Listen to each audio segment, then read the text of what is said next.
Democratic presidential candidate Joe Biden takes the lead in two key states, Georgia and Pennsylvania. Tropical depression Eta leaves 70 dead on its way through Central America. Meanwhile, Cuban authorities establish an alert phase for the western provinces of the country.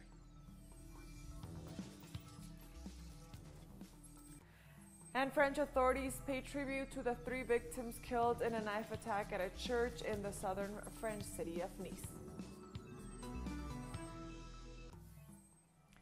Hello and welcome to teleSUR English. I am Estefania Bravo from the headquarters of Quito, Ecuador. This is from the south.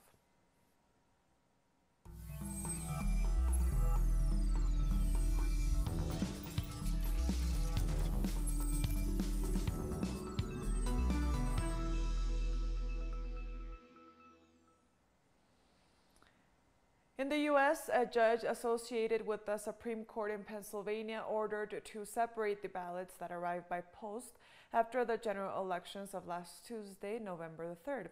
The judicial decision of the Republican magistrate Samuel Alito required the electoral commissions of the state of Pennsylvania to separate the late votes that arrived by mail after 8 o'clock in the morning on November the 3rd.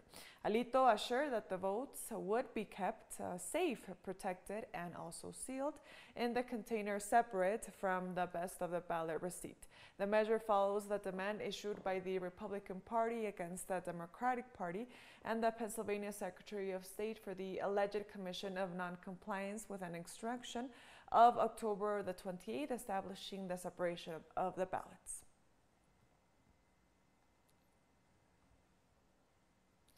And U.S. presidential candidate Joe Biden, who has obtained a historic record of votes in favor and likewise has received support in key states such as Georgia and Pennsylvania, which are still pending to determine the winner of the polls, has expressed his confidence over the outcome of the polls results. We don't have a final declaration of victory yet, but the numbers tell us it's clear, tell us a clear and convincing story. We're going to win this race. We've gotten over 74 million votes. Let me repeat that, 74 million votes. That's more than any presidential ticket has ever gotten in the history of the United States of America. And our vote total is still growing. We're beating Donald Trump by over 4 million votes. And that's a margin that's still... Hundreds of demonstrators gathered in Washington Square Park in New York City as incomplete returns from key states show Democratic presidential candidate Joe Biden is almost certain to take over and stop Donald Trump for securing his second term in office.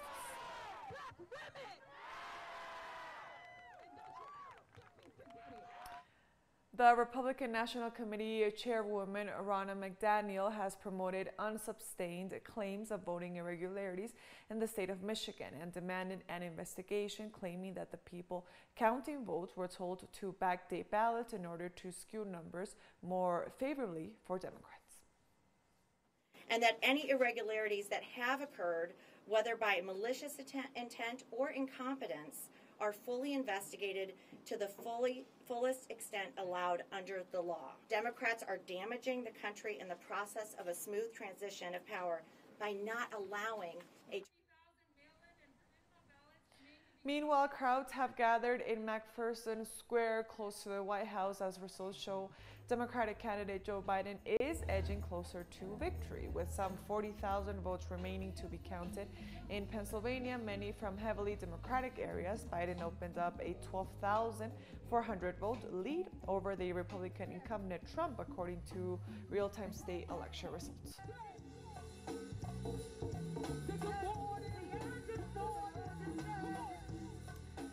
And as we mentioned, electoral authorities in the U.S. swing state of Georgia announced that a vote recount will take place as the result margin is very slim. Georgia's voting system implementation manager Gabriel Sterling confirmed the decision and explained that 4,169 ballots, most of them absentee, remained to be counted in 4 counties. The state must also deal with an unknown number of ballots from military and overseas voters. Their ballots will be counted if they were postmarked by Tuesday and arrive in the mail before the end of Business Friday. They are also unknown of provisional ballots that must be quote-unquote occurred either by county elections officials or in some cases by voters who show up to county offices and provide documentation or otherwise settle questions about their voter status.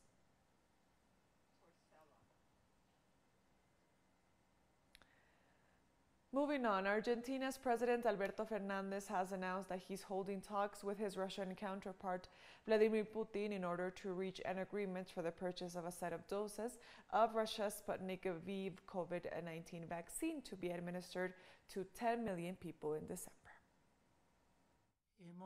We are working with Russia's Sovereign Wealth Fund so that we can reach an agreement between countries, directly from state to state, for the provision of the vaccines.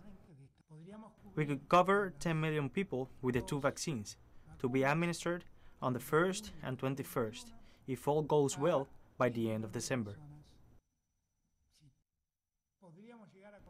We could have the possibility of vaccinating 750,000 people with the Pfizer vaccine that could be in Argentina by December.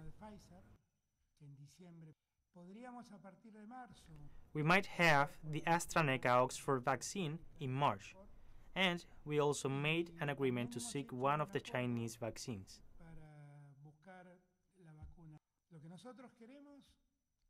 What we want is for Argentines to have, as quickly as possible and in sufficient quantity, the vaccine that will allow us to put an end to this pandemic time. In Chile, demonstrators were repressed in the capital's Dignity Square on Friday after holding mobilizations in defense of the political prisoners arrested for their participation in the widespread anti-government protests of October 2019. Protesters were repressed with tear gas and water cannons. According to the demonstrators, the water launched at them contained toxic, irritating chemicals. The day of mobilizations was organized to put further pressure on the Sebastián Piñera government to the immediate release of those detained during last year's protests who remain in custody without trial. Meanwhile, government figures have ruled out any amnesty and denied the existence of political prisoners in the country. Former guerrilla fighters and signatories of the Colombian peace agreement held a meeting with President Iván Duque to agree on measures to stop the systematic assassinations of former combatants and social leaders in the country.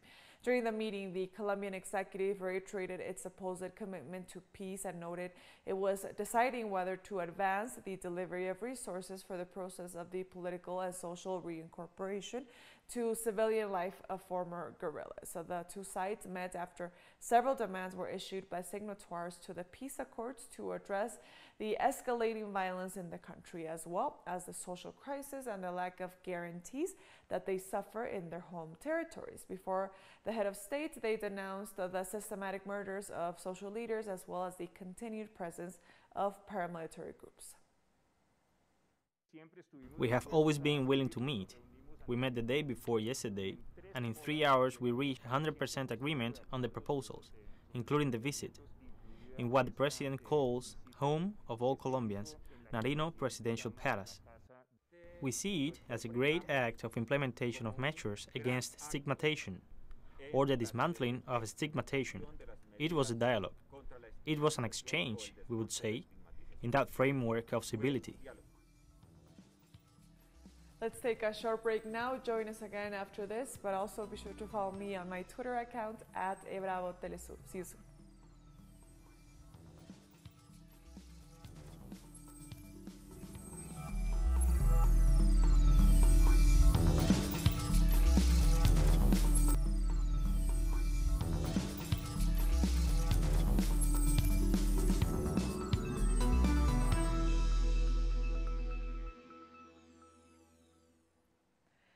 Welcome back to From the South, more news now. The Cuban National Civil Defense has established the alert phase for the western provinces of the country from Pinar del Rio to Ciego de Ávila due to the proximity of tropical depression Eta. Starting on Friday at 6 a.m. local time, those territories, including the Isle of Youth Special Municipality, must adopt the measures laid out in the disaster risk reduction plans, as well as to take actions to prevent and control COVID-19. Meanwhile, Eastern Cuba must follow the information issued by the Met Institute and Civil Defense about the development of the storm. The National Civil Defense General Staff has warned of vast cloudy areas and heavy rains associated with the tropical depression, which must be observed due to the saturation of soils and the filling of dams.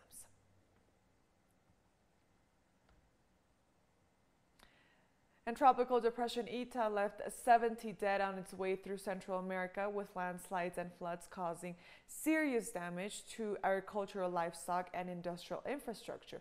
Eta hit Nicaragua as a devastating Category 4 hurricane on Tuesday, causing serious damage to the region of Viwi, where the port area practically disappeared and 4 people were killed. Downgraded to a tropical storm and later a tropical storm depression, Eta has caused destruction in Guatemala, where the president confirmed at least 50 deaths due to landslides and around 20 people were reported as missing. Meanwhile, Honduran authorities reported at least 20 dead and serious damage to Pacific coast. For its part, the Costa Rican government confirmed 2 deaths from a landslide and declared the nation in a state of alert.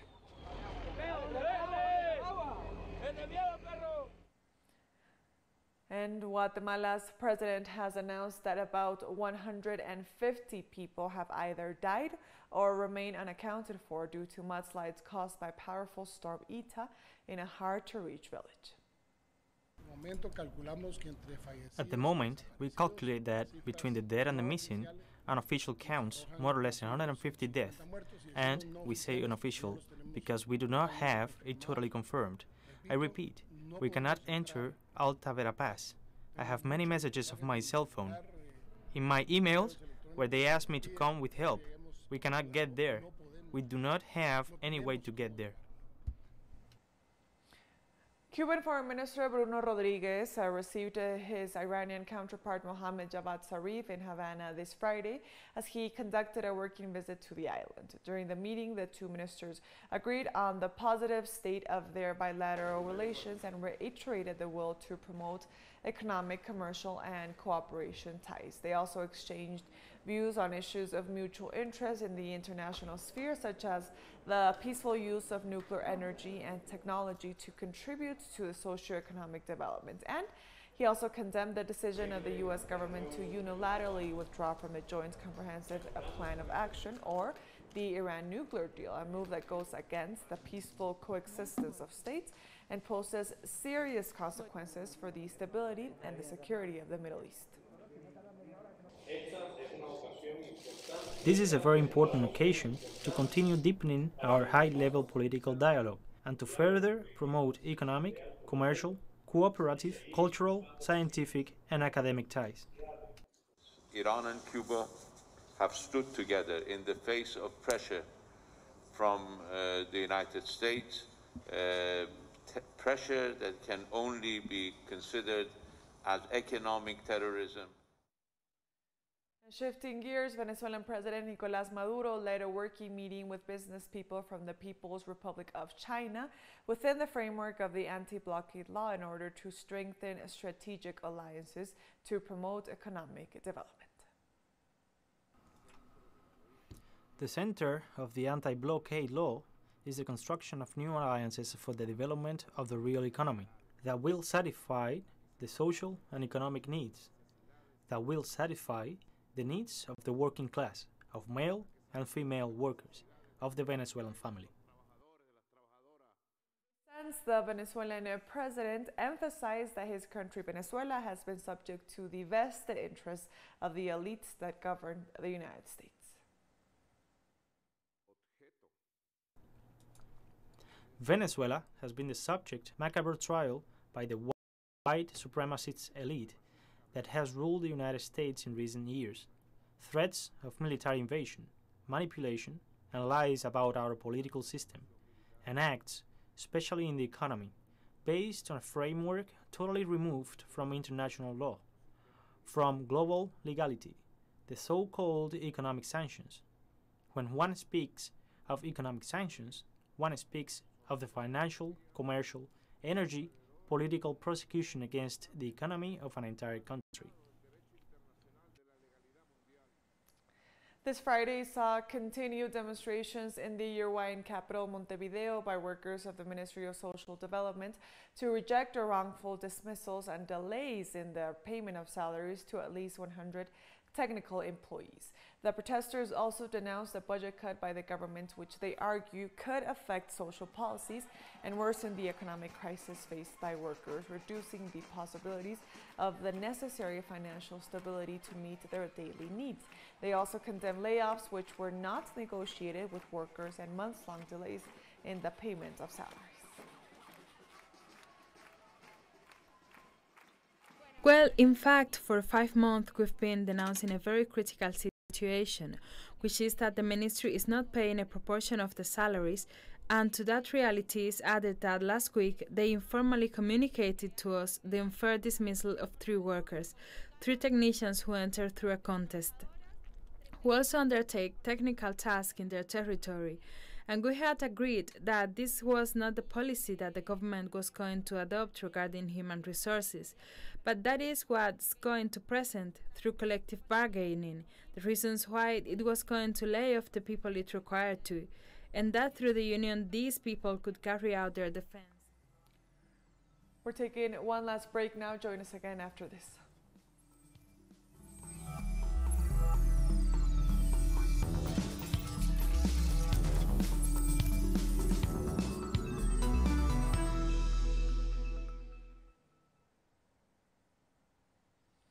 Welcome back to From the South. More news now. On Saturday, French authorities paid tribute to the 3 victims killed in a knife attack at a church in the southern French city of Nice.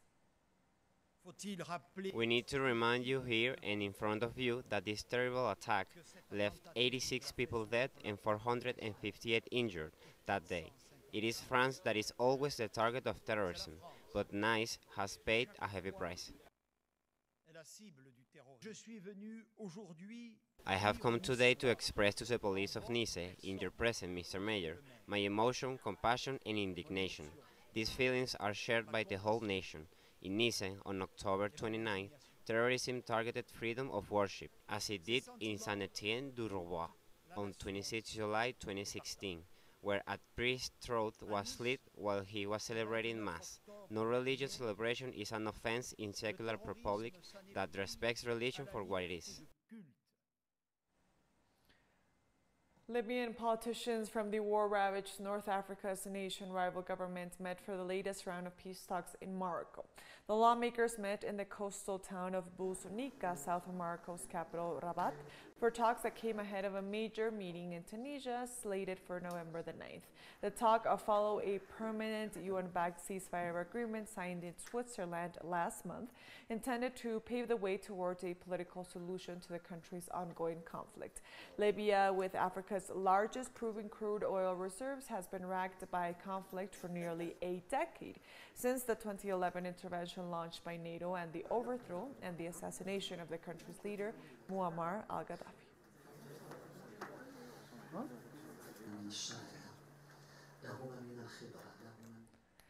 Residents of the northern Ethiopian city of Gondor mobilized on Friday, further fueling fears of a civil war. Prime Minister Abiy Ahmed's government has vowed to continue a military offensive in the northern Tigray region despite international calls for restraint. The row between the Tigray People's Liberation Front, once on a dominant member, or Ethiopia's ruling coalition, and the current government has been simmering for months and came to the fore after a regional election was held in defiance of the federal government. Prime Minister Abiy ordered the military to mount an offensive against Tigray after he said an attack on a federal army base resulted in many martyrs, injuries, and property damage. The public prosecutor of the Ivory Coast announced that 3 opposition leaders are under investigation for insurrection, murder, and acts of terrorism after they refused to recognize President Alassane Ouattara's re-election and vowed to set up a rival government. Violent clashes erupted in Ivory Coast after the presidential elections on October 31st, reportedly killing at least 12 people and injuring many more. On October 30, 2020, I referred the matter to the Chief Magistrate to open a judicial inquiry into acts of terrorism, attacks, and conspiracy against the authority of the state, murders, organization and participation in an insurrectional movement, organization and participation in an undeclared or prohibited demonstration, disruption of meetings or assemblies, provocation to the crime of murder, advocacy of the crime of murder. India recorded this week more than 50,000 new COVID-19 cases and is approaching 8.5 million new infections. With this new report, the Ministry of Health and Family Welfare indicated that there are a total of 8,462,000 confirmed cases of COVID-19 in the country. So far, more than 125,000 people have died as a result of the infection. On the other hand, more than 7 million people have managed to recover from the disease. Pruebas de diagnóstico al día, aunque numerosos expertos lo consideran insuficiente. In Afghanistan, at least 3 people lost their lives after a car bomb went off. Kabul official authorities reported that the explosion occurred around 7:30 local time, causing the death of 3 people, including a journalist from the Tolo News Network. Since last September 12th, both the Afghan government and the so-called Islamic State are in peace negotiations without a cessation of hostilities and continuous attacks.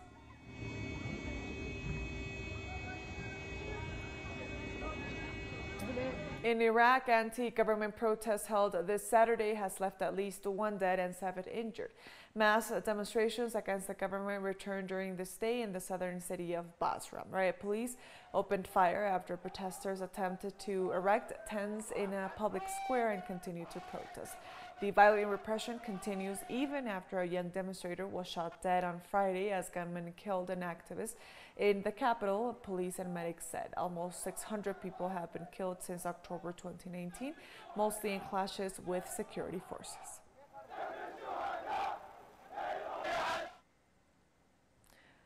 Iranian Foreign Minister Mohammad Javad Zarif visited Venezuela on Thursday, where he met with President Nicolas Maduro. In an exclusive interview with teleSUR, he assured that his country and Venezuela enjoy excellent relations. You have just met President Nicolas Maduro in Venezuela. What was the atmosphere of this conversation? What topics did you talk about? And how do you assess the bilateral ties between Iran and Venezuela so far? We have excellent relations between Iran and Venezuela, and the meeting with President Maduro was very friendly.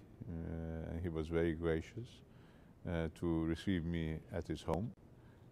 We had a good conversation about how to further enhance bilateral relations in the area of energy, science and technology, COVID-19, where Venezuela has made significant progress and Iran has made significant progress, and we can. And the Iranian foreign minister also referred to the bilateral cooperation, especially regarding the oil industry. After the sabotage attack denounced by President Maduro at the Venezuelan main oil refinery, I wonder if Iran isn't afraid of the risk that the collaboration in oil industry could carry to your country. I mean, will this bilateral collaboration go even further? It will, of course, go further. We have survived over 40 years of this type of pressure by the United States, and if we wanted to give up, we would have given up a long time ago. And finally, the Iranian foreign minister referred to his country's recent victory in the UN Security Council and noted that it represents the isolation of the United States. Iran has recently won a victory at the Security Council of the United Nations. How do you receive that? We defeated the United States 3 times in the Security Council in the last few months, and that shows how isolated U.S. policy of maximum pressure and U.S. bullying has become in the international community. It's not a victory for Iran, but it's a victory for international law, for the United Nations Charter, and for United Nations Security Council resolution. And with that, we've come to the end of this news brief. You can find these and many other stories on our website at telesurenglish.net.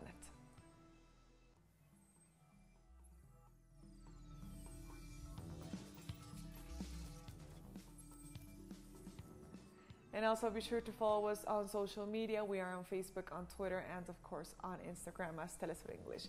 For TeleSUR English, I am Estefania Bravo.